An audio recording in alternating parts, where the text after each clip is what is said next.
আজ পয়লা শ্রাবণ, আর পয়লা শ্রাবণের অনেক শুভেচ্ছা সবাইকে আর ভালোবাসা।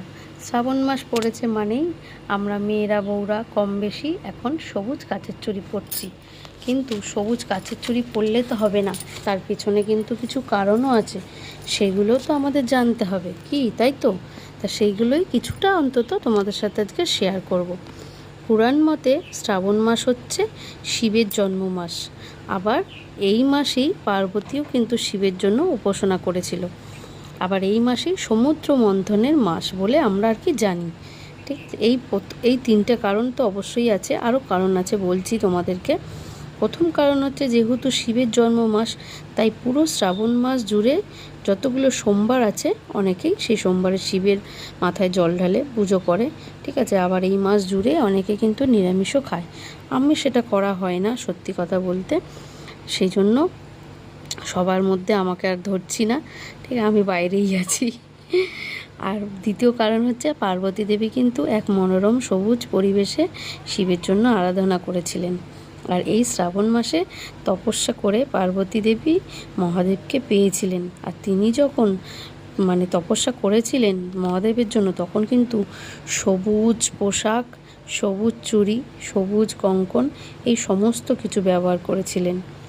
শাস্ত্রমতে বা পুরাণ মতে এই সবুজকে সৌভাগ্যের প্রতীক বলেও আমরা জানি।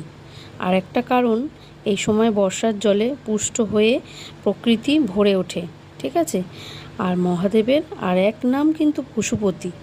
পশু পাখির যেহেতু প্রকৃতিতে লালিত পালিত হয়, তাই পশুদের পাশাপাশি প্রকৃতিও দেবাদিদেবের মহাদেবের কাছে খুব প্রিয়।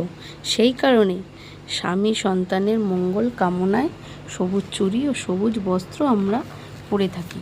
আরও কিন্তু অনেকগুলো কারণ আছে, শুনেছি আমি, কোনো স্ত্রী যদি কাচের চুড়ি পরে, সবুজ কাচের চুড়ি, তার সাথে কিন্তু আরও 5টা স্ত্রীকে কাচের চুড়ি দিতে হয়, নিজে সৌভাগ্যবতী হওয়ার জন্য। হয়তো সেটা আমরা জানি না বলে কেউ করি না। আমি যাই হোক জানতাম না সত্যি কথা বলতে, এত কিছু সব কিছু ফোন ঘেটেই শিখেছি, তাই তোমাদের সাথে মনে হলে একটু শেয়ার করি। অনেক নিয়ম আছে, আমরা সবটা তো জেনে উঠে পারি না, সব নিয়ম মানতেও পারি না।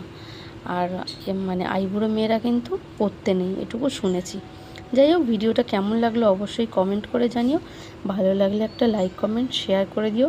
আমি যতটুকু জেনেছি ততটুকুই তোমাদের শোনালাম বা জানালাম।